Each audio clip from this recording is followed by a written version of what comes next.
The dust had not yet settled on the road into Calico Flats when Joel Conroy's horse crested the ridge and he saw, for the first time, the little farmstead that had cost him 3 months of sleepless nights and every ounce of patience he possessed. It was the autumn of 1874, deep in the Oklahoma Territory, where the grass had turned the color of old copper and the wind came off the plains with a bite that promised a hard winter ahead. Joel had ridden 2 days from Guthrie, where he worked as a land agent for the Harmon Property Company, a firm run by one Elias Harmon, who was not the sort of man who forgave debts or looked kindly upon sentiment. Elias had made that abundantly clear when he pressed the collection notice into Joel's hand and told him to ride south, find the Crawford property on the Cimarron Road, and return with either 7 months of unpaid rent or a signed notice of abandonment. "She has had more than enough time," Elias had said, polishing his silver watch fob with a handkerchief that probably cost more than most men in the territory earned in a week. 7 months, Joel. 7 months of nothing. You go down there and you make it plain. Pay what is owed or vacate the land. I will not run a charitable institution." So Joel had ridden, and now he sat his horse at the crest of the ridge and looked down at the farmstead with eyes that had grown tired from staring at ledgers and eviction notices. The place was small, smaller than he had expected. There was a low-built sod house with a slanted roof that had been recently patched with fresh-cut timber, though not very skillfully. There was a kitchen garden along the south side that had clearly been worked right up to the edge of the frost, with the dried stalks of corn and beans still standing in their rows like little soldiers who had refused to leave their posts. There was a chicken coop, patched in 2 places with old flour sacking, and a lean-to stable that held one old mule who regarded Joel's approaching horse with supreme indifference. There was also a woman in the yard. She was hauling water from a barrel near the side of the house, carrying a wooden bucket that looked almost too heavy for one person, and she moved with the kind of efficiency that told Joel she had been doing this particular work for a long time without anyone to help her. She wore a brown calico dress that had been mended at the hem and a heavy shawl against the October chill, and her dark hair was pinned up under a wide-brimmed work hat. She did not look up as Joel rode down the ridge road, not even when his horse's hooves struck the flat ground and the sound changed. Joel reined in at the fence line and cleared his throat. "Excuse me, ma'am. I am looking for the Crawford homestead." She set the bucket down and turned, and for a moment Joel forgot entirely what he had been about to say because her face was not what he had been expecting. It was not the face of someone beaten down or desperate, though she had to be both of those things given the circumstances. She was perhaps 26 or 27, with dark eyes that held a particular quality he could not name immediately, a kind of clear, still intelligence behind them that reminded him of the way a hawk looks out from a high branch, not frightened, not aggressive, simply seeing everything. There was a smudge of dirt on her cheekbone and a small, fresh cut on the back of her right hand where she had apparently caught it on something, and she looked at him with those steady dark eyes and said, in a voice that was quieter than the wind, "You have found it." "Then you are Mrs. Crawford?" Joel asked, and he heard his own voice come out gentler than he intended. "I am Susanna Crawford," she said, "though there has been no Mr. in some while. Are you from the property company?" Joel dismounted slowly, because something about the situation made him want to take his time, to not come at this like a hammer strike. He looped his reins over the fence post and took off his hat, which was a habit his mother had drilled into him before she passed, that you always took your hat off when you spoke to a woman if you had any decency in you at all. "Yes, ma'am. My name is Joel Conroy. I work for the Harmon Property Company out of Guthrie. I have ridden down here regarding the matter of the outstanding rent on this parcel." Susanna Crawford looked at him for a long moment. She did not flinch, did not look away, and did not offer any of the fluttering apologies or immediate tears that Joel had seen from other people when he came calling in his official capacity. She simply nodded once as if he had confirmed something she had already known was coming. "I expected someone would come," she said. I suppose I had hoped it would be after the new year. She paused. Come inside, Mr. Conroy. I cannot pay you what I owe, but I can at least offer you coffee and an honest accounting of why. It was not an invitation he had expected, and under normal circumstances, Joel would have stayed on the doorstep, delivered his notice, and ridden back toward Guthrie before nightfall. He had a schedule to keep. Elias Harmon had other properties that needed tending, and Joel had never been the kind of man to linger where he was not wanted. He picked up his hat and followed her inside. The interior of the sod house was small but extraordinarily clean, which struck him first.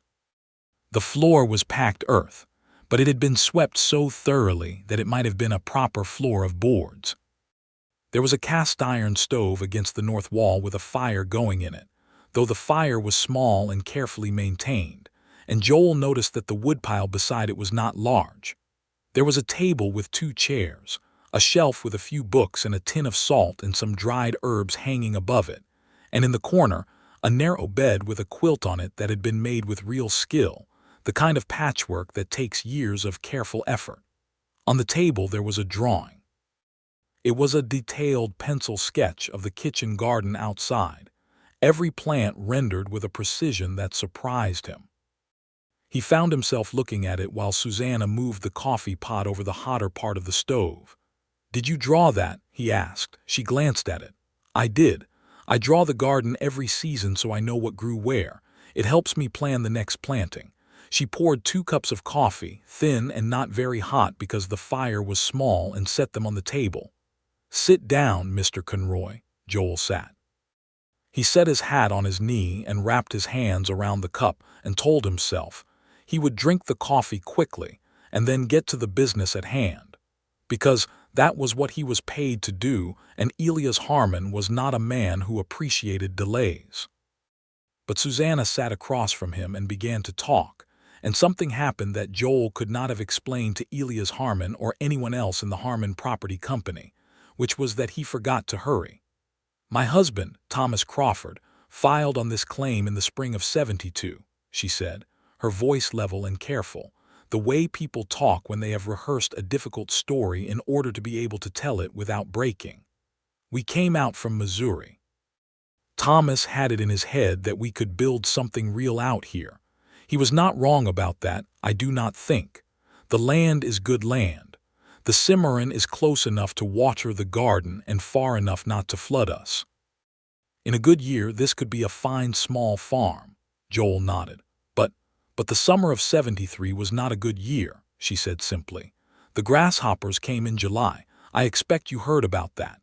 He had heard. In the summer of 1873, grasshopper swarms had devastated crops across the territory and into Kansas so thoroughly that entire settlements had been abandoned. Families had packed what they could carry and walked away from land they had broken their backs to work. "We lost the corn and the winter wheat," Susanna continued. "Thomas managed to save most of the kitchen garden because we covered it with every piece of cloth we owned, including the curtains. But the field crop was gone. We had nothing to sell and nothing to put up for the winter except what we could shoot or fish." She paused, wrapping her own hands around her coffee cup. "He went into Calico Flats in September to see about working at the sawmill there to get us through. He was good with his hands, Thomas was, very good. They took him on." Joel watched her face as she spoke. Something in her expression had shifted very slightly, a tightening around the eyes. "He was killed in an accident at the mill in October of last year," she said. "A log came loose from a stack that had not been secured properly.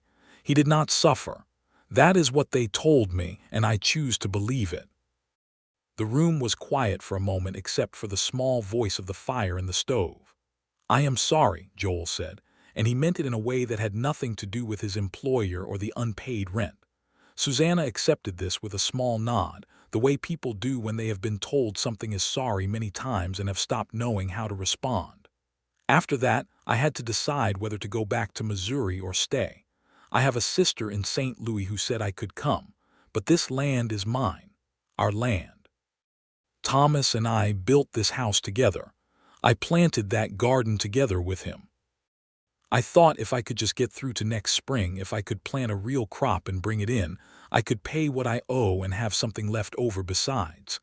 She met Joel's eyes directly. "I know what I owe, Mr. Conroy. I am not a woman who does not know her obligations. 7 months at $4 a month is $28. I do not have $28. I do not have $4. What I have is 3 chickens, 1 mule, a garden that will see me through the winter if I am careful, and this house that I built with my own 2 hands alongside a man who is buried on the South Hill." She stopped. "That is the accounting I can offer you." Joel sat very still. He had been in this line of work for 3 years, ever since he came out of the army and found that the only work a man with a head for numbers and a willingness to travel could get in the territory was land management. He had delivered 23 eviction notices in 3 years. He had seen genuine hardship, and he had seen people who were simply trying to avoid paying what they owed, and he had learned to tell the difference. He was looking at genuine hardship now, wrapped in a brown calico dress, holding a cup of thin coffee and meeting his eyes without asking for his pity. He looked down at the collection notice in his hand, which Elias Harmon had signed at the bottom with a large, important-looking signature. He thought about what Elias had said, pay or vacate. "Mrs. Crawford," he started. "Susanna," she said quietly, "if you are going to tell me I have to leave my home, you can at least know my name." Something shifted inside Joel Conroy that afternoon in the little sod house on the Cimarron Road, something that he could feel but not yet name, like a hinge turning that had been rusted shut for a long time. "Susanna," he said. He looked at her for a long moment, long enough that she tilted her head slightly as if trying to read what was happening behind his face. Then he folded the collection notice in half. He put it in his coat pocket. He was not going to think too carefully about what he was doing yet, because if he thought too carefully about it, he might talk himself out of it, and he already knew he would not be able to live with that. "You said you believe this land can produce a real crop in a good year," he said. Susanna blinked. It was the first time she had looked surprised since he arrived. "I do believe that. What would you need to put in a proper crop come spring?" She stared at him. "Mr. Conroy, I'm not sure what you are. Seed corn mostly, I expect," he continued, because if he stopped he might lose his nerve. "And probably someone to help you break another acre or 2 of ground before the spring planting season. That mule out there, can he pull a plow?" "Henry can pull a plow," she said slowly. "He is old, but he is strong." "Then the mule is an asset." Joel looked around the small room, taking stock with the same systematic eye he usually used to calculate the value of a property. "Your roof looks recent. That work was done this fall." "I did it myself," she said, and there was a quiet pride in those 4 words that he respected enormously. "You know what you are doing," he said. It came out less like a professional assessment and more like something personal, and he heard his own voice go slightly rough. He cleared his throat. "Susanna, I am going to recommend to the Harmon Property Company that your rent be deferred until the 1st of May, by which time the spring crops should be established enough to assess. That is what I am going to write in my report." She looked at him as if she were waiting for the rest of the sentence, for the clause that would take the good news back. "That is all," he said. "Just that." "Why?" she asked. It was a direct question, and she deserved a direct answer. "Because you are not someone who doesn't pay her debts," he said. "Because the debt exists because of circumstances that were entirely outside your control. And because if I send you off this land, the Harmon Company will resell the claim in the spring and some new settler will come in and fight the same battles you have already won, because you have won some significant battles here, whether you know it or not. A sod house properly built and wintered, a garden put up, fences maintained. That is not nothing." Susanna set down her coffee cup very carefully, as if she were afraid she might spill it, and Joel understood after a moment that her hands were not quite steady. "You did not have to do that," she said. "No," he agreed. "I did not."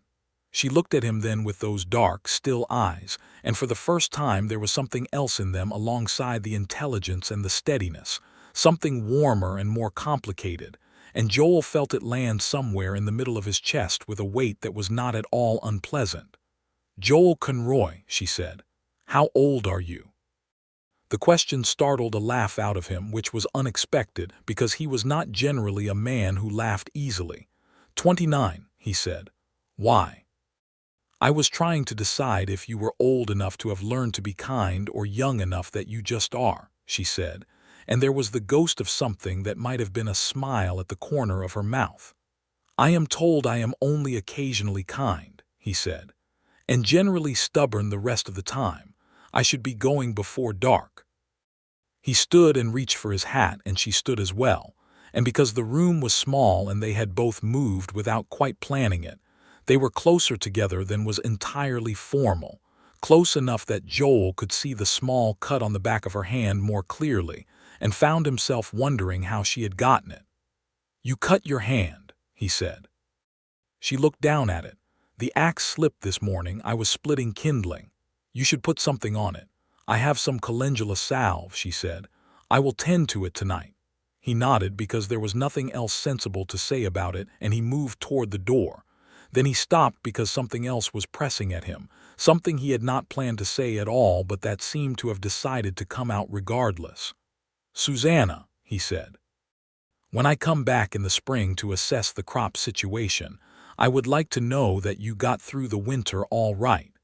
Would you be amenable to writing to the office, just to let us know things are progressing? It would be helpful for my report." It was the thinnest professional excuse he had ever invented, and from the look in her eyes she knew it perfectly well. "I would be amenable to that," she said gravely, "if it is helpful for your report." He went out into the cold October afternoon and untied his horse and mounted, and when he reached the crest of the ridge and looked back, she was standing at the fence line watching him go, and even at that distance he could see her face clearly in the sharp prairie light. And it stayed with him the entire 2-day ride back to Guthrie in a way that he could not shake, and was not entirely sure he wanted to. Elias Harmon was not pleased when Joel returned and submitted his report recommending a deferment of the Crawford rent until May. 7 months of arrears, Elias said, tapping the report with one thick finger. "And you come back with a recommendation to defer. I sent you to collect Joel." "The woman's husband died in a mill accident last fall," Joel said steadily. "She is working the land alone and in good faith. The property is in better condition than many we hold that are fully current. If you foreclose and resell the claim, you will likely get less for it than you will if she brings in a crop next spring and pays what she owes." Elias chewed on this because Elias, whatever his other qualities, was not a man who ignored financial logic. "Until May," he said finally. "Not a day past the 1st. "That is what the report says," Joel agreed.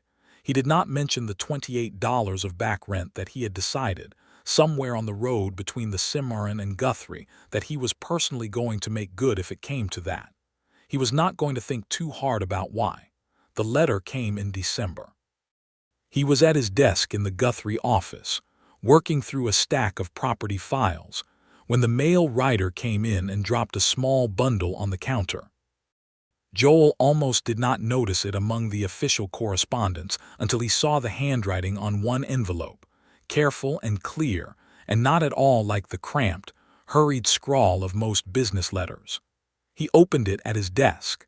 She had written 4 pages on paper that had been folded and refolded, which meant she had probably drafted it more than once. She told him that the first frost had come in November, but that the kitchen garden had held through it better than expected, and she had put up enough that she was confident of getting through to March. She told him that Henry the mule had pulled a tendon in November, but was recovering well, and she expected him to be fit for spring plowing. She told him that she had spent the long evenings making repairs to the interior of the house and had found, behind a section of wall she had been meaning to remud for months, a small tin box that must have been left by whoever had dug the sod for the walls, which contained a $18.59 half-dollar in perfect condition, a curl of red hair tied with thread, and a letter written in a language she did not know, possibly German. She had kept the coin and the letter and buried the curl of hair at the foot of the south hill where Thomas was, because it seemed like the right thing to do. Joel read this detail 3 times. It was not a necessary thing to tell him. It was a personal thing, a small and specific kindness toward an unknown stranger, and it told him something very clear about Susanna Crawford's character that went well beyond what any property report could capture. She ended by saying that she hoped the winter was treating him well, and that she had made a new drawing of the garden plan for spring, and if he had any knowledge of crop rotation suitable for the territory soil, she would be grateful for the information. He wrote back the same evening, 4 pages of his own, which surprised him considerably because he had never been a particularly prolific letter writer. He wrote about crop rotation, which he actually did know something about because his father had farmed in Ohio, and Joel had helped him until the age of 19, when he went off to be a soldier. He recommended alternating corn with sorghum and leaving 1 row in clover for the soil. He told her that the Cimarron bottom land was well suited to sweet corn, and if she could manage to barter or buy a small quantity of seed, it was likely to bring a premium price at the Calico Flats market. He told her that Henry the mule's tendon should be treated with cold water applications and rest before any heavy work was attempted, which she probably already knew, but he wrote it anyway. And then, because he had already committed to the 4 pages and was not going to think too carefully about any of this, he told her that the winter in Guthrie was extremely dull, consisting mainly of figures and files and a boarding house with thin walls through which he could hear his neighbor snoring, and that her letter had been the most genuinely interesting piece of correspondence he had received in some time. He posted it before he could reconsider. The second letter came in January. The third came in February.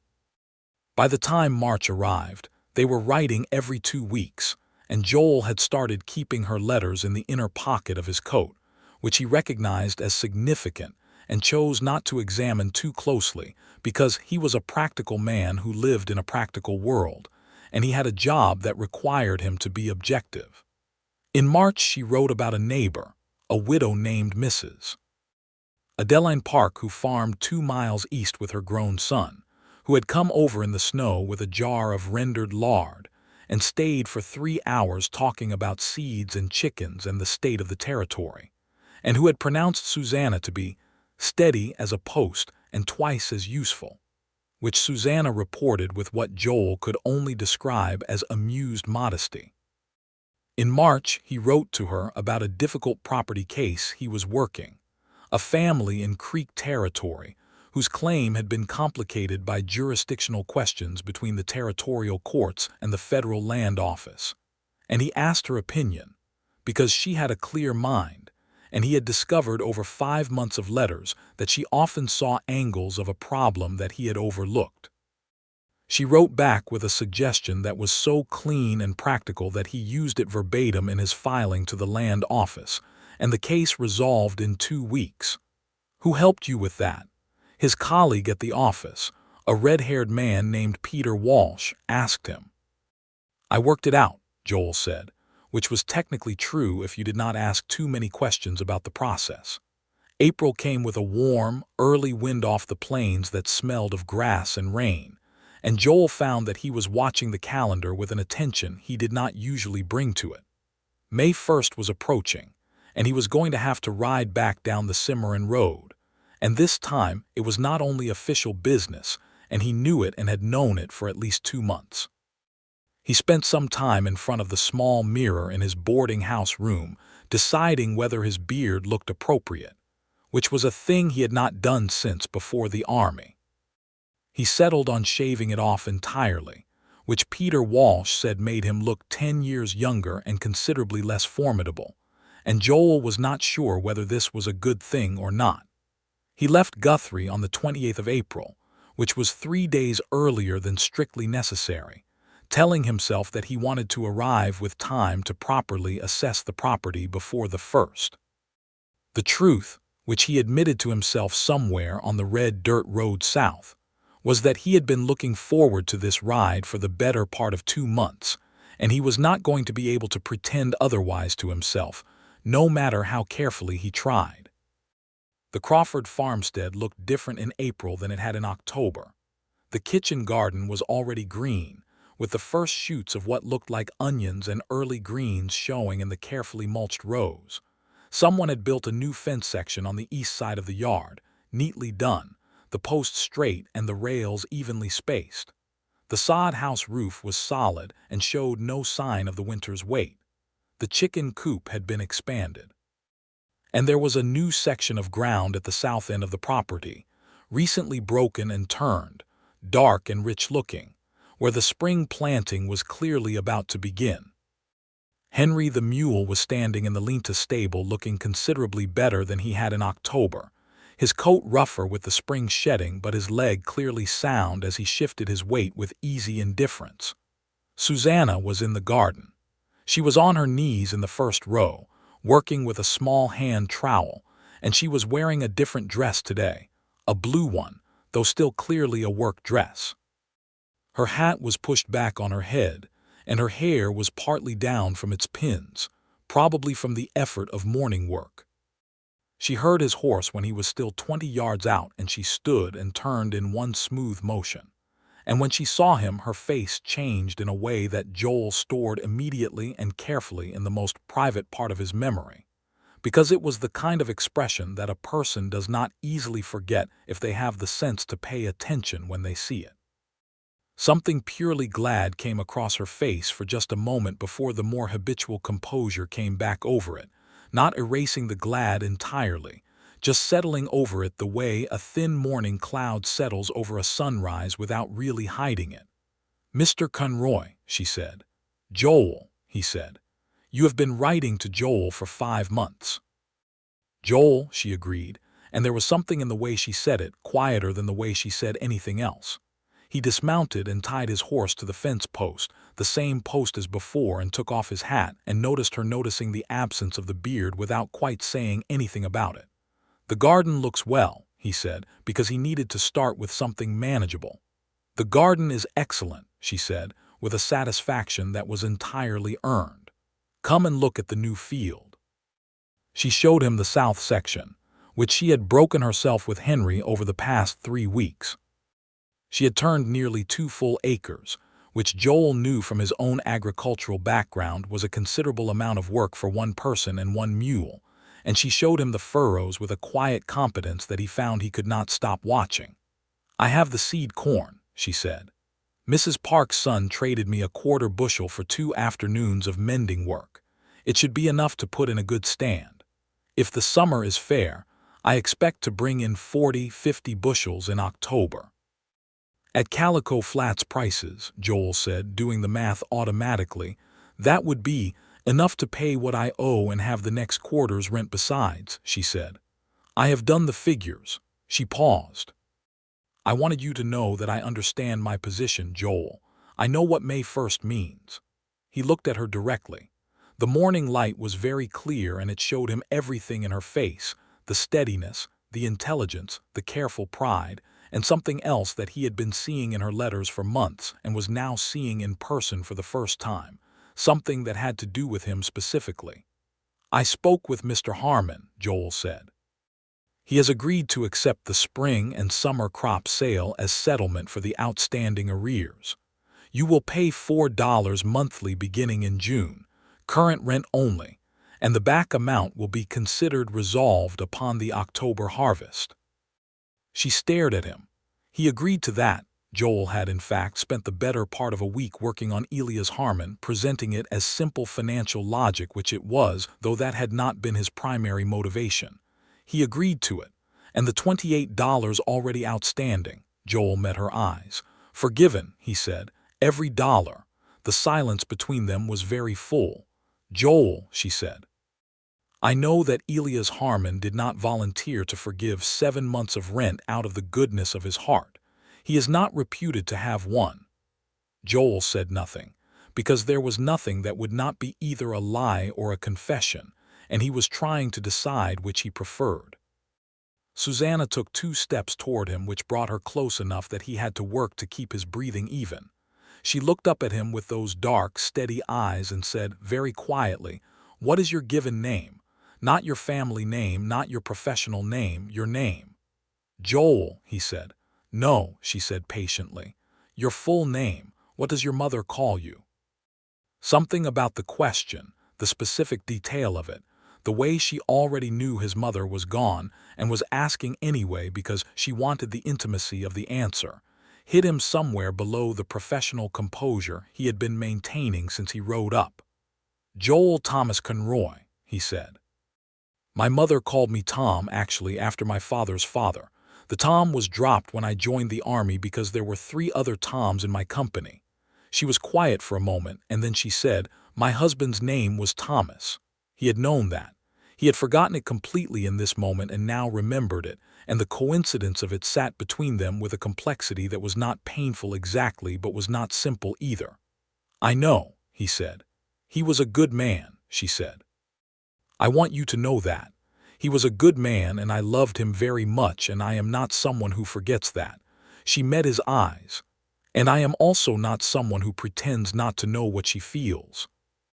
Joel's heart was doing something fairly irregular. "Susanna, you paid the back rent yourself," she said. "Did you not?" He looked at her for a long moment. "How did you know?" "Because Elias Harmon's reputation is a matter of public record in this territory," she said simply. "And because a man who rides 3 days round trip in October to deliver an eviction notice and then spends 5 months writing letters about crop rotation and mule tendons and property disputes does not do those things because he is a good land agent." Joel found that he had absolutely no defense against this. "Ask me," she said. He looked at her. "What?" "You rode down here on the 28th, she said. "The first is 3 days away. You did not need to come early for the assessment. You came early because you wanted to." She tilted her head slightly, and the morning light caught the dark of her eyes. "So ask me." Joel Conroy had been in the army for 7 years. He had ridden through Indian Territory, and whether that would stop most men. He had faced down 3 separate armed disputes in the course of his land agency work without flinching. He had never in his life felt as thoroughly seen through, or as completely willing to be seen through, as he did in this moment in a kitchen garden in the Oklahoma Territory, with a woman who had pulled a trowel out of the dirt to have this conversation. "Susanna Crawford," he said, "I have been thinking about you since October. I have been writing to you since December. I have paid your back rent not because it was my professional obligation, but because the thought of you leaving this land was something I found I could not stomach." He stopped, then made himself continue. "I would like very much to court you if you are willing, properly. I would like to come back here on Saturday afternoons when my work allows, and sit at that table and drink your coffee and talk, and see where that goes, if you are willing." Susanna Crawford looked at him for a long, clear moment in the April morning light. "I am willing," she said. He let out a breath that he had been holding since October. She smiled then, a real smile, the first complete one he had seen from her, and it was better than he had imagined, which was saying something because he had imagined it fairly specifically. "Come inside," she said. "The coffee is better than it was in October. I traded Mrs. Park a jar of honey for a good pound of beans." He followed her inside, and she poured 2 cups, and this time the fire was well built and the coffee was hot and strong, and they sat across from each other at the small table and talked for 3 hours without any official pretense at all. And by the time the afternoon light was starting to slant through the low window, Joel had laughed more than he had in a year, and Susanna had told him about growing up in Missouri on a farm with 4 older brothers who had taught her carpentry and plowing and argument in approximately equal measure. And he had told her about his father's Ohio farm and the Army years, and the particular loneliness of working in the land office and knowing every piece of land in the territory and none of it belonging to him. "You want your own land," she said. "I expect I do," he admitted. "I have been saving toward it. 3 years of agent work does not make a man rich, but it is steady money, and I have been careful." Susanna looked at him with something thoughtful in her expression. "This land," she said carefully, "is good land, as I said in October." He looked back at her. "As you said in October." They both recognized the weight of what was in that exchange, and neither of them was ready to say it plainly yet. And they were both practical enough to know that being not ready yet was not the same as not getting there. And that was enough for an April afternoon in 1875. He rode back to Guthrie that evening with the sunset at his back, and he was whistling, which was another thing that Peter Walsh pointed out he did not normally do, and which Joel declined to explain. He came back on the following Saturday as promised, and the Saturday after that, and the one after that. He brought things with him on these visits that he told himself were practical contributions to the farm. A new drawknife he found at the hardware store in Guthrie that was better quality than what she had, a length of good rope, a packet of vegetable seeds from a seedsman he knew in the city. He did not tell himself that these were courtship gifts, but they were, and Susanna accepted them with that grave practicality she brought to everything, which was its own form of warmth. On his third Saturday visit, Mrs. Adeline Park and her son Ned showed up in a wagon mid-afternoon, ostensibly to borrow a tool, and stayed for supper. Mrs. Park was a compact, observant woman of about 50 who said very little but watched Joel with the fixed attention of a woman who has decided to form an opinion and is making sure she has enough data to form a correct one. Ned Park was large, good-natured, and entirely without guile, and shook Joel's hand with the grip of a man who had been operating a plow since he was 8. "You are the man from the property company," Ned said. "I am," Joel said. "Heard you came down in October to throw Susanna off her land," Ned said, without any particular accusation in it, just establishing the record. "I came to deliver a collection notice," Joel said. "I did not throw anyone off anything." "No, you did not," Ned agreed cheerfully. "That is why I am shaking your hand instead of asking you to leave." He released Joel's hand and looked at him with a direct, appraising look that was not entirely unlike his mother's. "You going to be around regular?" "I am planning on it," Joel said. Ned nodded as if this settled something and went to help Susanna with the supper preparations, during which time Mrs. Park sat next to Joel at the table and said, in a voice too quiet for anyone else to hear, "She has had a hard couple of years. You seem like a decent man." "If you are not a decent man in practice as well as appearance, I would ask you to have the kindness to stop coming out here before she gets too used to you being here." "I am a decent man in practice," Joel said. Mrs. Park looked at him for another long moment. "Good," she said, and that was the end of the interview. Supper was beans and cornbread and salt pork, simple and good, and the four of them sat around the small table and talked about the spring planting and the weather and a dispute in Calico Flats over the boundary of the new school lot. And Joel found himself watching Susanna in her own space, easy and sure, laughing at something Ned said, her hands moving when she talked, and he thought that whatever else happened in his life, this was something he wanted more of. This specific thing. This woman at this table in this lamplit room. The corn went in the last week of April. Joel came down on a Wednesday, one of his rare days off from the office, and he and Ned Park spent the day planting while Susanna and Mrs. Park kept them supplied with water, and in the afternoon, a considerable amount of practical supervision that the men accepted without complaint, because both women clearly knew what they were talking about. By the end of the day, the south field was planted. Joel's back ached in a way that felt good, the way the body feels when it has done something real, and they all sat on the fence in the late afternoon sun and drank water and looked at the turned earth with the quiet satisfaction of people who have just done a necessary thing. "My father always said this was the best moment of farming," Joel said, "when the seed is in, before anything has gone wrong yet." Susanna was sitting beside him on the fence rail, close enough that her shoulder was against his, which had happened gradually over the course of the afternoon and which neither of them had moved away from. "He sounds like a wise man," she said. "He was," Joel said. "He died in '68, pneumonia." "My father died in '65, she said, right after the war ended. He had waited the whole time for my brothers to come home, and 3 of them did, and then he just seemed to decide that his work was done. She paused. My mother always said he died of relief. Joel considered this. That is either very sad or very beautiful. I think it is both, she said. Most true things are. He turned to look at her, and she was looking at the field, her profile clear against the late light, and he knew with the particular certainty of a man who has spent a great deal of time being sure about nothing that he was in love with Susanna Crawford, completely and without reservation, and had been for some time, probably since somewhere around the second letter in January. "Susanna," he said.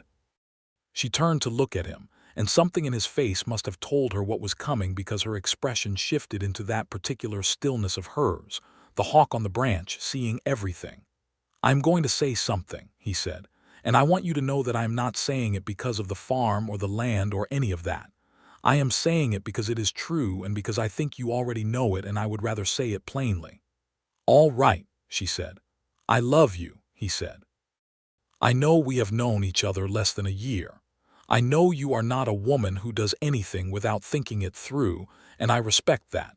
I am not asking you to say anything back. I am just telling you the truth of where I am."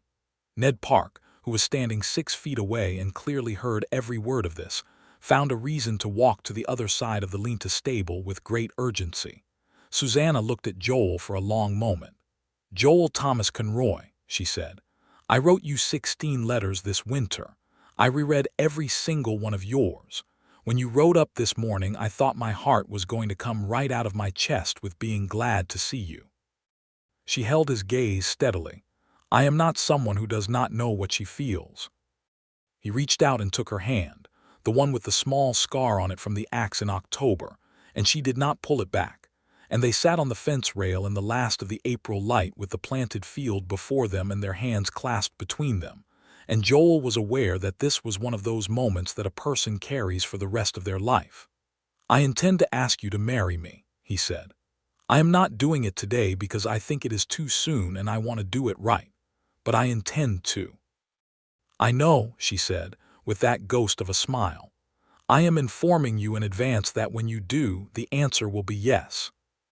He laughed and she laughed, and Ned Park came back around the corner of the lean-to stable at this point, with an expression of elaborate casualness that convinced absolutely no one. Summer came on fast that year, hot and dry in July but not grasshopper dry, just ordinary dry that the Cimarron water could handle if you were careful about it. Joel came to the Crawford farm every Saturday without fail, riding down from Guthrie with the week's news and a mind full of things he had saved to tell her. They developed the particular private language of 2 people who have been writing to each other through a winter, a shorthand of reference and shared understanding that settled over their conversation like something comfortable and worn in. He told her about the Creek Territory case that her advice had helped resolve, and she was quietly pleased, and told him not to be so surprised that a woman who had been managing a farm in the territory alone for 2 years had a working knowledge of property disputes. He conceded this point. She showed him the corn as it came up, first the green fuzz of sprouts across the dark soil, then the sturdy young stalks, then by July the full good green of a stand that was coming in better than either of them had dared to hope. He met 2 of her brothers that summer. James Crawford came through from Missouri in June, ostensibly on his way to Wichita on cattle business, though it was clear he had arranged the detour specifically to look at Joel, which Joel respected as an elder brother's appropriate function. James was large and weather-beaten and very like Susanna in the directness of his gaze, and he asked Joel 3 questions about his financial position, his professional future, and his intentions, and Joel answered all 3 without evasion, and James shook his hand and told Susanna she appeared to have her head on straight, which was apparently a significant compliment from a Crawford.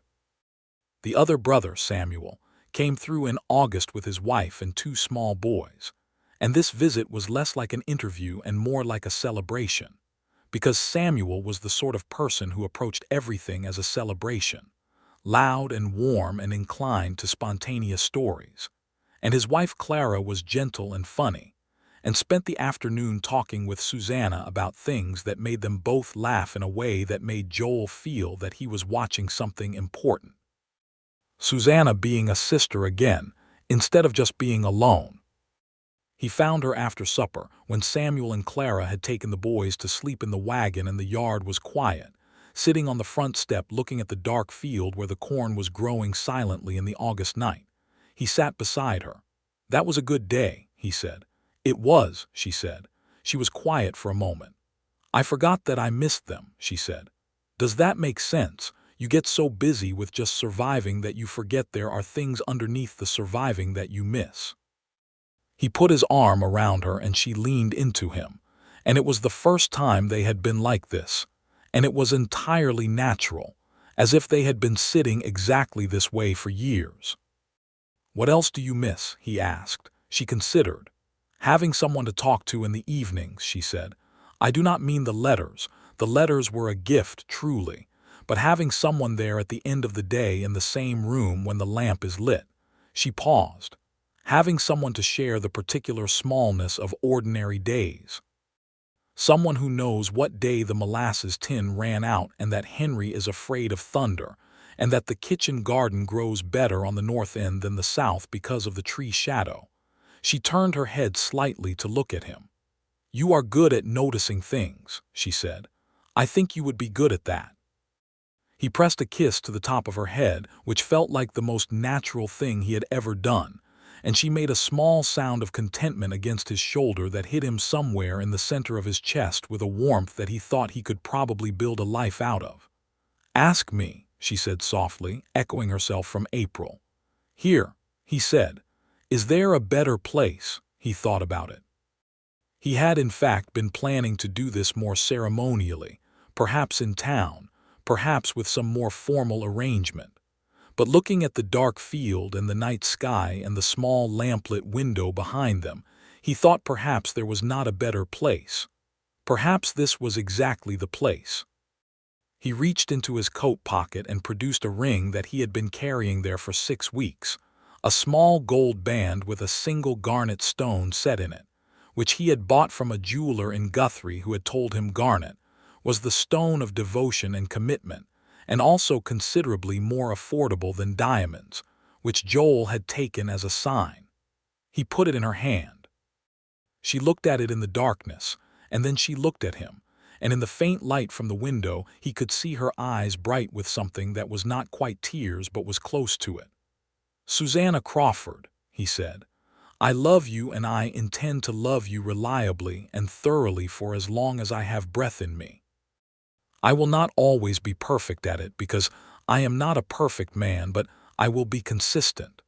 I know this land is yours and I would not ask you to leave it, so if you will have me I will come here, and I will be whatever this farm needs me to be, and I will be yours, if you want me." She closed her hand around the ring and then reached up and took his face in her hands and kissed him, which was his answer, delivered without words, warm and deliberate and entirely Susanna. And by the time she was done, he had forgotten the question entirely and did not mind at all. They were married in the last week of September, 1875, at the small timber church in Calico Flats that had been built the previous year and still smelled of fresh pine on the inside. The minister was a compact, serious man named Reverend Doak, who had the good sense to perform a ceremony that was meaningful without being long, and who clearly approved of both parties. Mrs. Park sat in the front row and wept with the composed dignity of someone who has decided this is a sanctioned emotional occasion. Ned Park sat beside her and looked pleased. Samuel Crawford and his wife Clara were there with the 2 boys, who were not well suited to sitting quietly but made a genuine effort. James Crawford had sent word that he could not come from Wichita in time, but that he had put $20 in an envelope, and that Joel had better take good care of his sister. Peter Walsh rode down from Guthrie, which surprised Joel, because he had not expected it and had not specifically invited him. But Walsh showed up on a bay horse with a bottle of good whiskey wrapped in a handkerchief and shook Joel's hand and told him he had been intolerable to work with for the better part of a year, and he was glad something was finally being done about it. Susanna wore her blue dress, which she had spent 3 evenings altering and pressing, and had flowers from the kitchen garden in her hair, late-season asters and goldenrod. And when Joel saw her come through the church door on Samuel's arm, his chest filled with something that was too large to fit the available space, and he had to look at the floor for a moment to recalibrate. After the ceremony, there was a dinner at the Crawford farm, tables set up in the yard in the autumn sun, and Mrs. Park and Clara Crawford between them produced a quantity of food that seemed impossible given the available resources, and there was fiddle music from a man named Harlan who did not require much encouragement and played until the stars were properly out. Joel danced with his wife in the yard of her farm, on packed earth under the Oklahoma stars, and she danced well, which he had not known, and she laughed when he told her so, her head tipped back, her hands warm in his. "I grew up with 4 brothers," she reminded him. "Someone had to lead at the dances or nothing got done." He pulled her closer, and she settled against him with that easy rightness, and they moved slowly to the fiddle in the autumn dark, and Joel thought that he had not known quite what contentment felt like until that precise moment, a thought he was careful enough to keep to himself, because he had heard that being too philosophically pleased with one's life was the surest way to have the universe interfere with it. He gave his notice to Elias Harmon in October. It was not an easy conversation.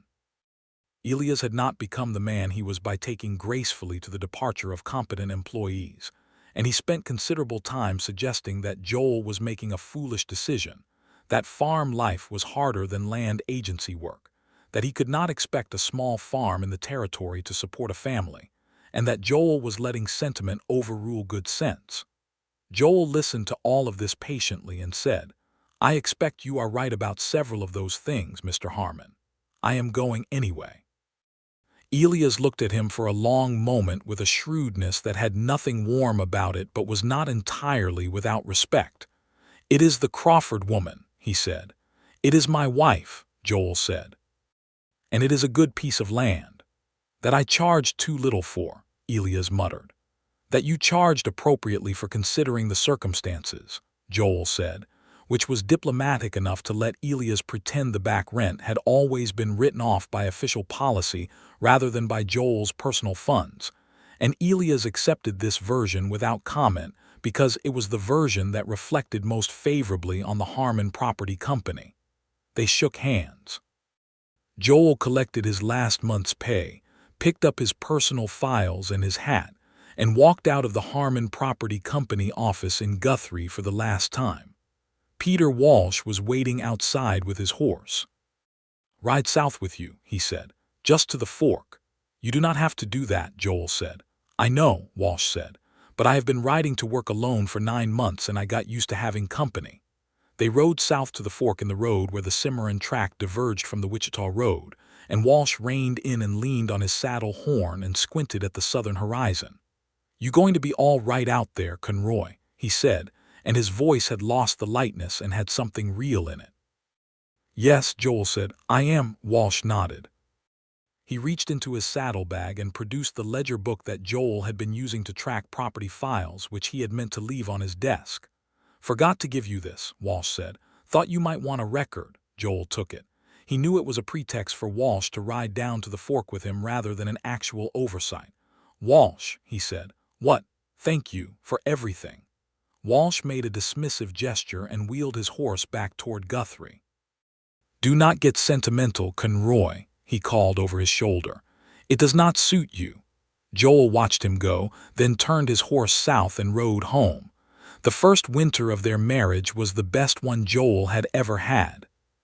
He had not known, going into it, what it would mean to share a small space with another person through the hard months, and he had prepared himself for the friction of it. 2 people with their own habits and preferences confined by cold and proximity. What he had not prepared for was how different it would actually be. Susanna was not a person who made friction. She moved through the world with a kind of thoughtful economy that meant she rarely imposed unnecessarily and rarely required it in return. She had opinions, sharp and clear ones, and she expressed them without apology, but she did not manufacture conflict, and when she disagreed with him, which she did regularly and with gusto, she disagreed on the actual substance of the thing rather than on peripheral irritations. Joel found this to be precisely the way he wanted to live. He, in turn, was better at sharing than he had expected to be. He had lived alone for 8 years, but living alone had been a deprivation he had gotten so accustomed to that he had forgotten it was a deprivation. And now that he was no longer alone, the relief of it was something he felt in his bones every morning when he woke up to the sound of her moving around the fire, and every evening when the lamp was lit, and she was across the table from him with a book or her drawings or the mending. Just there, reliably and warmly there. They argued once, in January, about money, specifically about whether to spend a portion of their corn sale proceeds on new roof timbers for the stable or whether to bank it against the next rent quarter. Joel wanted the roof. Susanna wanted to bank it. They discussed this with some animation for about 45 minutes, covering not just the roof but, as these arguments tend to do, several related and unrelated topics including the proper way to maintain a financial reserve, whether Henry the mule's comfort was an appropriate economic consideration, and the general question of whether optimism or caution was the better financial posture for a homesteader.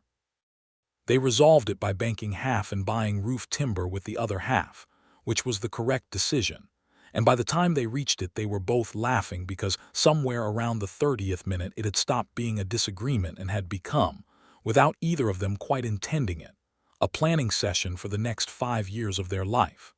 Joel looked at the paper they had ended up filling with figures and projections and said, "We should do this every winter. Write it all out like this." Susanna looked at the paper too. "I think we have been doing it since December of '74, she said. "We just used letters instead of one piece of paper." He looked at her across the table in the lamplight and felt that too large for the available space feeling in his chest again, which had not diminished one bit with familiarity and showed no signs of doing so. "Come here," he said. She came around the table and he pulled her into his lap, and she settled there with the naturalness of something that had always been so, and they looked at the piece of paper with the 5-year plan on it, and he thought that this was what people meant when they said their life was their own. This. Exactly this. Spring of 1876 came in with a generosity that felt almost personal. The soil was soft, and the rains were regular, and Joel broke 3 new acres of ground south of the existing field, while Susanna planned the most ambitious kitchen garden she had yet attempted, adding asparagus beds along the east fence and an experimental row of melons that Mrs. Park declared an extravagance, but which produced 7 large, excellent melons in late August that Mrs. Park ate without any acknowledgement of contradiction.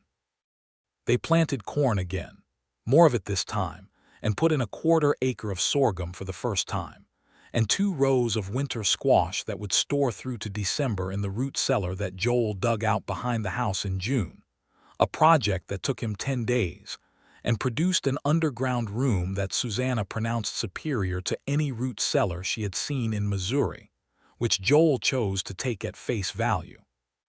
Ned Park came over most Saturdays and worked alongside Joel, and it became a natural arrangement, the 2 farms supporting each other through labor exchange, and the sharing of tools and information that was the only way small farms in the territory survived at all.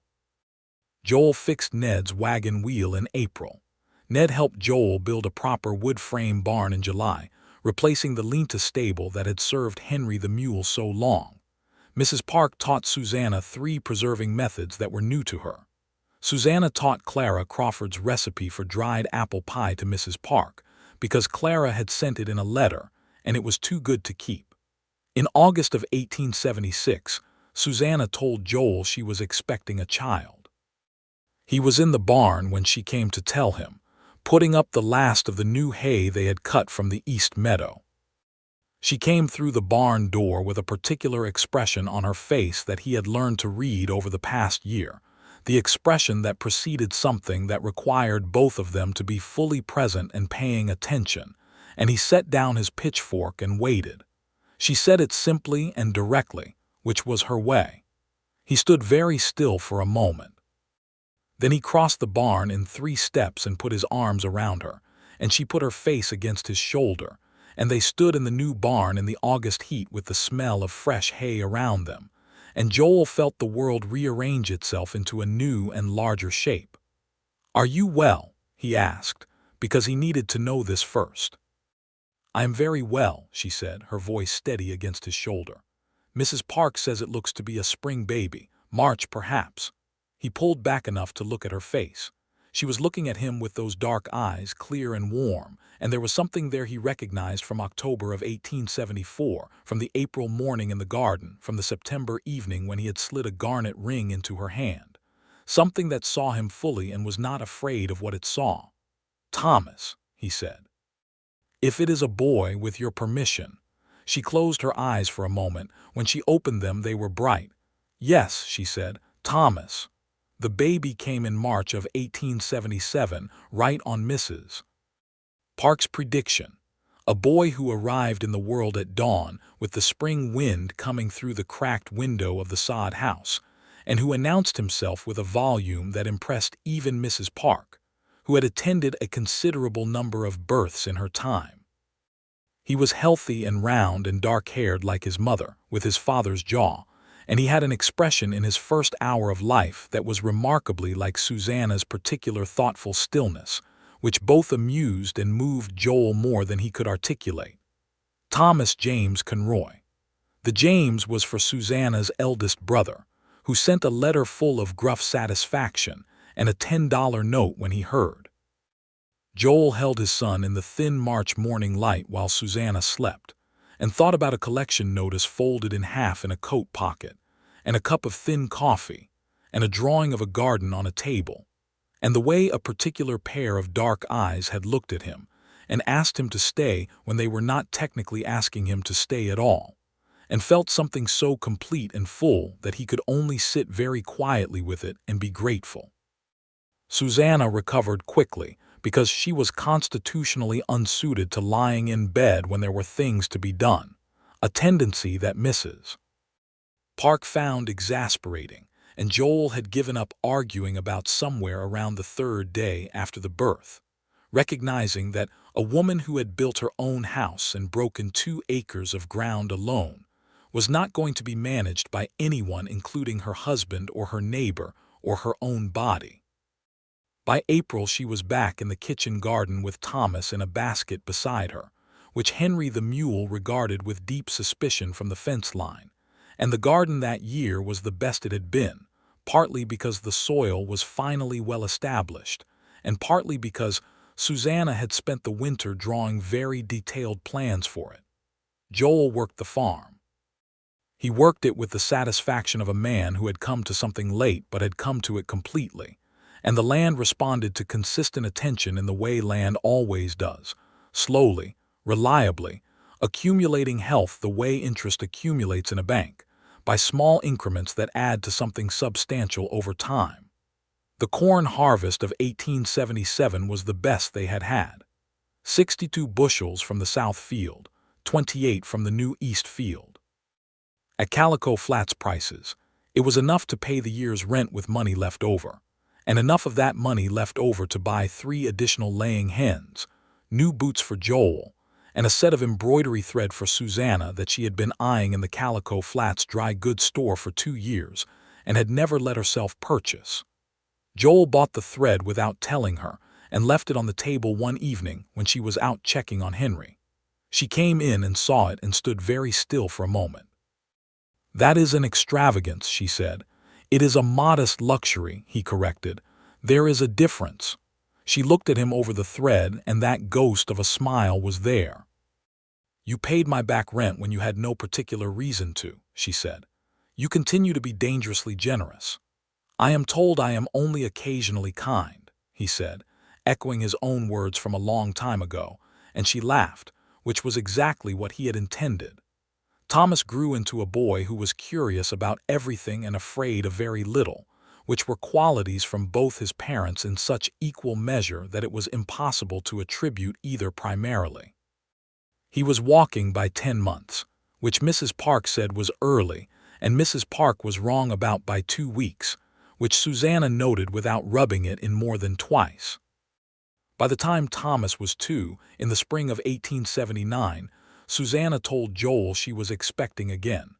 "Spring again?" he asked. "October this time," she said. The second child was a girl, born in November 1879, smaller than Thomas had been but with an even louder opinion of the proceedings. They named her Clara Jane, the Clara for Samuel's wife who had become a true friend through letters and occasional visits, the Jane for Joel's mother whose full name had been Mary Jane, and who had taught him to take his hat off when speaking to a woman, and who he thought would have loved Susanna enormously. Clara Jane had red hair, which was a surprise to everyone, and which led to a prolonged discussion of whether there had been red hair on either side of the family, which resulted in the discovery that Susanna had a gray tan on her mother's side, who was apparently a redhead of some renown, which settled the matter.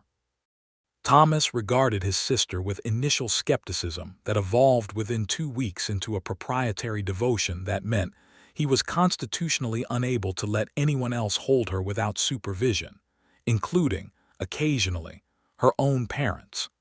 The farm by 1880 was something that Joel sometimes walked around the perimeter of in the early morning, just to see it whole. There were 80 acres under claim now, because Joel had filed on an additional 40 in 1878 when the claim adjacent came available, and it had been a financial stretch that required 2 years of very careful management, but it was done and it was theirs. The original sod house had been expanded with a proper timber addition that gave them a real bedroom and a room for the children. The barn was solid. The well they had dug in the fall of 1877 had good water 10 months of the year. There were 12 laying hens, 2 pigs, Henry the mule, who was ancient and had now been granted permanent retirement from field work, and a young Missouri fox-trotter horse named Ida who had come from a stock trader out of Kansas City, and who was, in Joel's not unbiased assessment, a superb animal.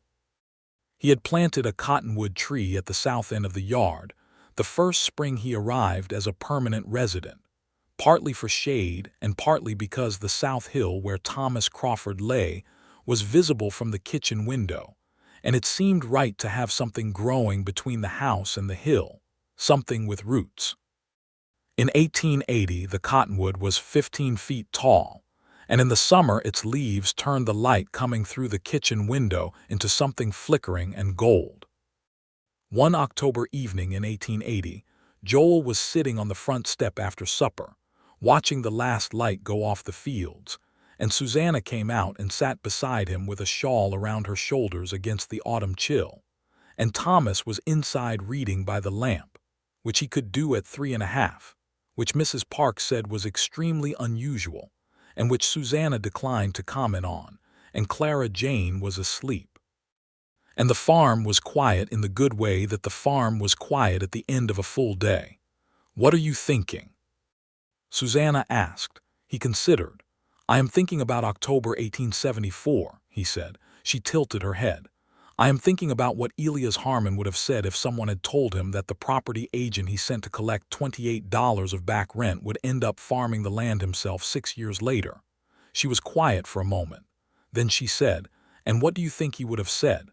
"He would have said I was the worst investment he ever made," Joel said. Susanna laughed, soft and clear in the October dark. "I think," she said after a moment, "that you were the best that land ever had happened to it." "The land had you," he said. "I just showed up." She leaned against his shoulder. "You showed up," she repeated. "That counts for rather more than you give it credit for."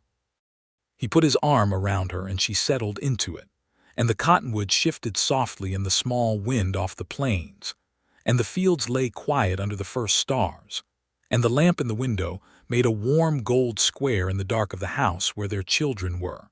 And Joel Conroy held his wife in the Oklahoma night and thought of a folded collection notice in a coat pocket, and a woman with dark eyes who had told him to ask her, and understood that the whole of his life before October 1874 had been, in the most fundamental sense, a preparation for this.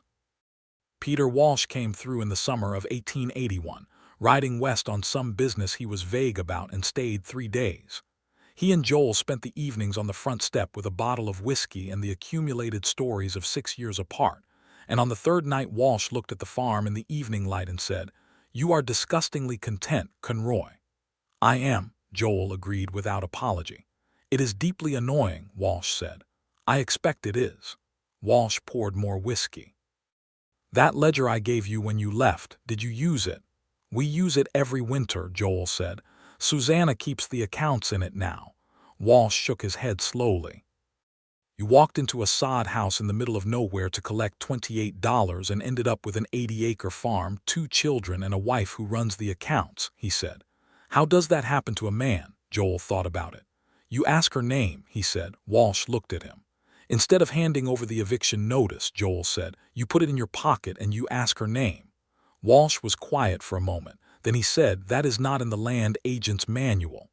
"No," Joel agreed. "It is not."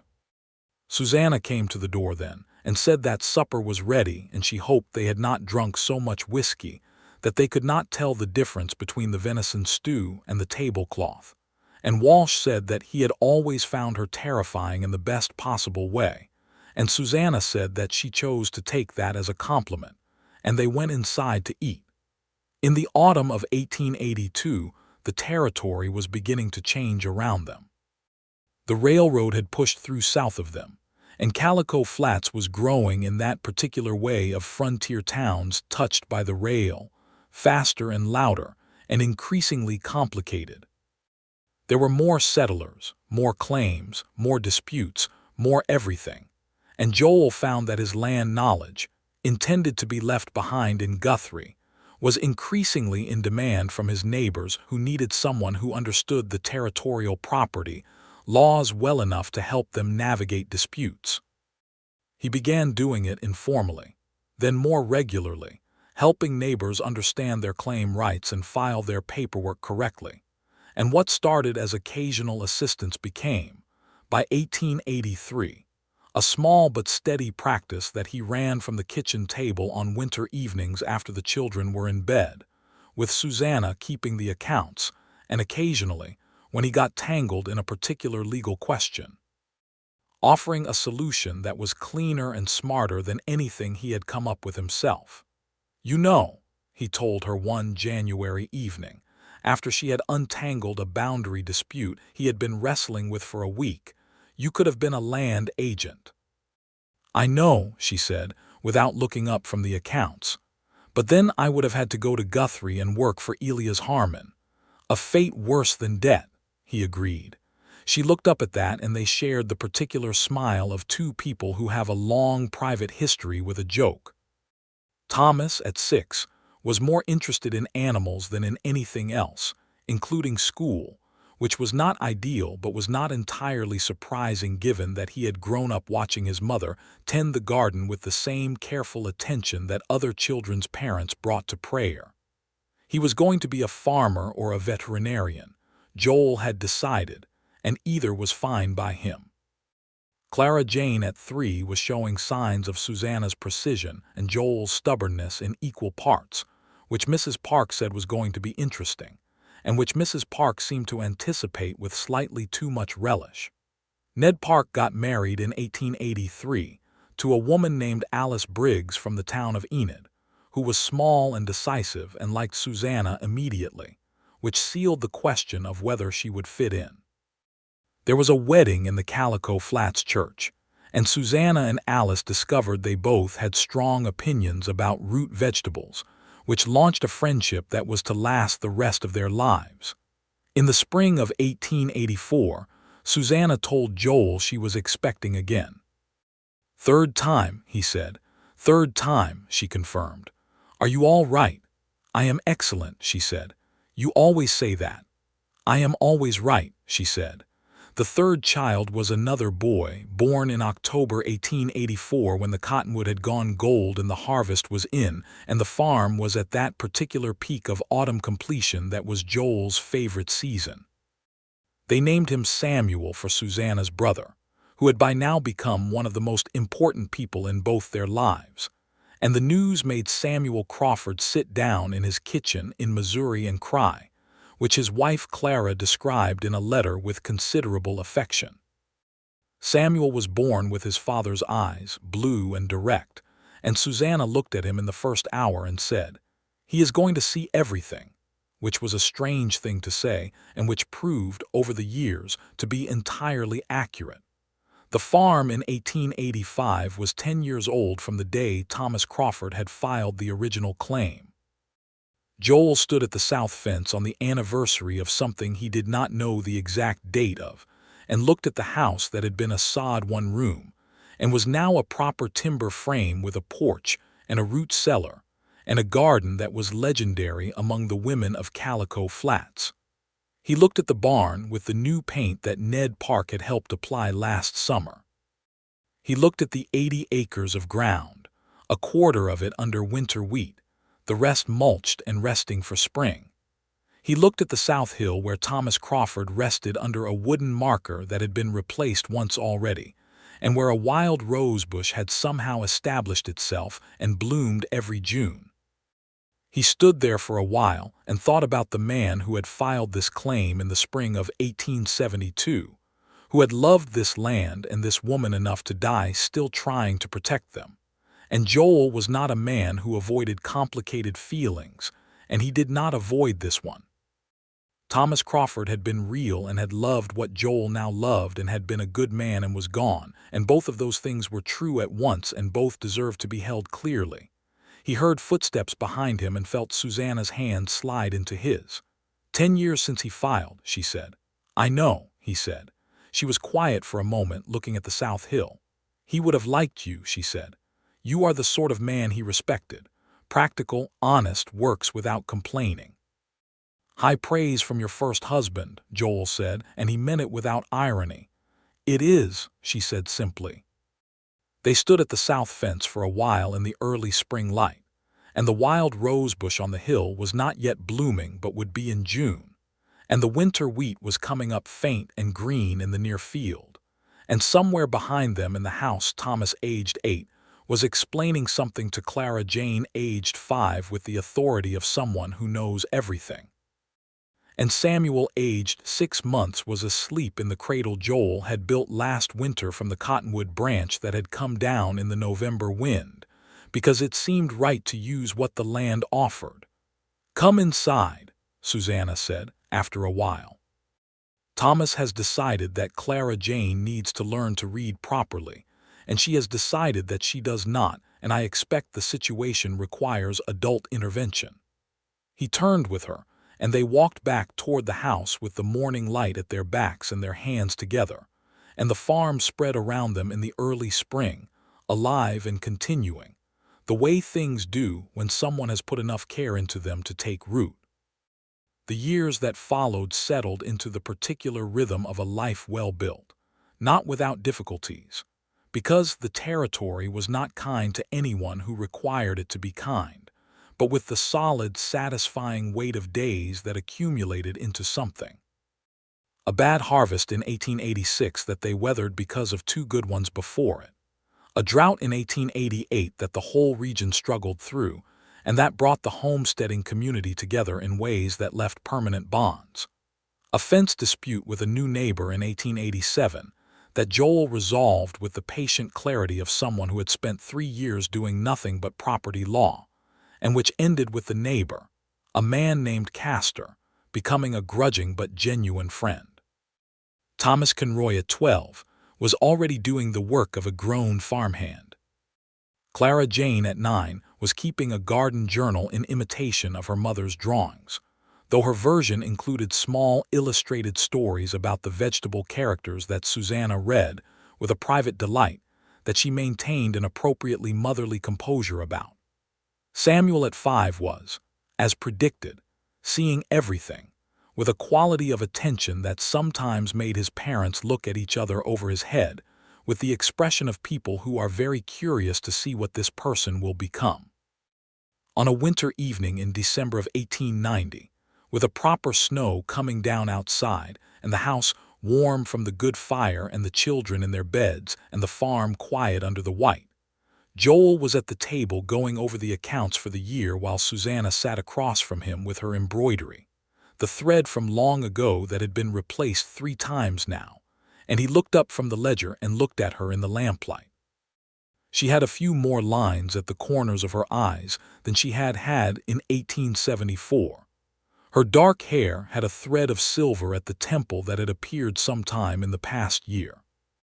Her hands moving the needle through the cloth were the hands of someone who had done a great deal of real work over a great many years, capable and precise. She looked exactly like everything he had ever wanted. "Susanna," he said. She looked up. "I want you to know something," he said. She put the embroidery down. "Tell me." "I have been thinking about October 1874 again," he said. She waited. "Elias Harmon told me to bring back $28 or a signed abandonment notice," Joel said. "Those were my precise instructions. I folded that collection notice in half and put it in my coat pocket, and I have been thinking lately about what I would have done if I had not done that. If I had just handed it to you and ridden back to Guthrie." Susanna looked at him quietly. "I would have spent the rest of my life filing property reports for a man who had no interest in any piece of land except as a number in a column," he said. "And you would have had to decide whether to go to your sister in St. Louis." "Yes," she said simply. "Everything I have," he said, meaning the farm, the children, the $28 winter wheat debt paid off years ago, the root cellar full of squash, the sound of the snow on the roof, the lamp between them, her face across the table. "I have because I put a piece of paper in my pocket instead of handing it to you." Susanna considered him for a long moment.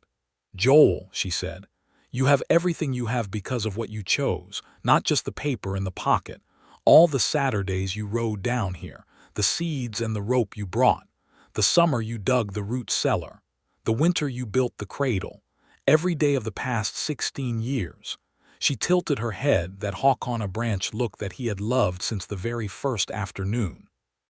"And I have everything I have because you knocked on my fence post in October and took your hat off when you spoke to me." He looked at her. "Your mother taught you that," she said, "to take your hat off. And it made me look at you instead of just seeing an agent from the property company." She smiled, the full one, the real one. "So perhaps we have everything we have because of your mother." Joel laughed, which he did easily now, had been doing easily for years. The rust on that hinge worked entirely away. "I will tell her you said so," he said. "Please do," Susanna said, picking up her embroidery again. He looked back at the ledger with its year-end columns, the sums adding up to something he had once thought impossible from a boarding-house room in Guthrie. And across the table was his wife with her needle and her thread in her steady hands. And outside the snow was building quietly on the 80 acres that were theirs, covering the winter wheat in the south field, and the kitchen garden mulched for spring, and the barn, and the root cellar, and the cottonwood, and the south hill, with its wild rosebush sleeping under the white. And inside the house, behind the closed door of the children's room, 3 people were breathing in their sleep, who would not exist except for a folded piece of paper and a cup of thin coffee and a pair of dark eyes that had asked him to stay when they were not technically asking him to stay at all. He put his pen down and said, "Come and sit beside me." She did not say anything. She set the embroidery down and came around the table and sat beside him, and he put his arm around her and she leaned into him, her head against his shoulder, and the fire spoke quietly in the stove, and the snow came down beyond the window. And Joel Conroy held the whole of his life in one arm and thought it was the finest thing he had ever managed to do.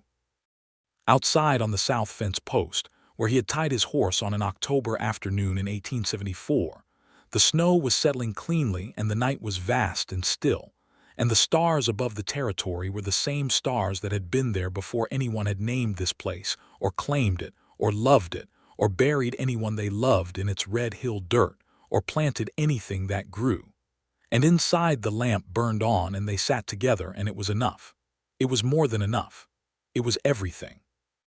The spring of 1891 came in mild, and the wild rosebush on the South Hill bloomed earlier than usual, great clusters of pale pink that Susanna cut and put in a jar on the kitchen table, where they filled the whole room with a sweetness that Thomas said was excessive, and Clara Jane said was perfect, and Samuel simply sat and looked at with that quality of deep attention that still made his parents watch him with quiet curiosity and love.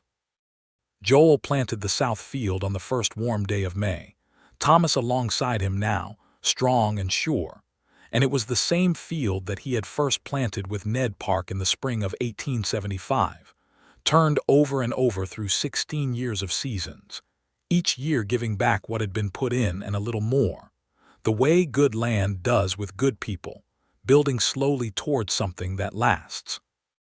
He stopped at the end of a row and looked back at the house, and he could see Susanna through the kitchen window, moving with the particular economy of motion that he had first noticed when she was hauling water from a barrel in October dust, before he even knew her name, before everything. He had come to collect a debt. He had left having forgiven every dollar of it and asked her name instead. Joel Conroy stood in the spring field with his son beside him and the house at his back, and the whole of the Oklahoma Territory spread around him in the warm May morning, and thought that was the best transaction he had ever made.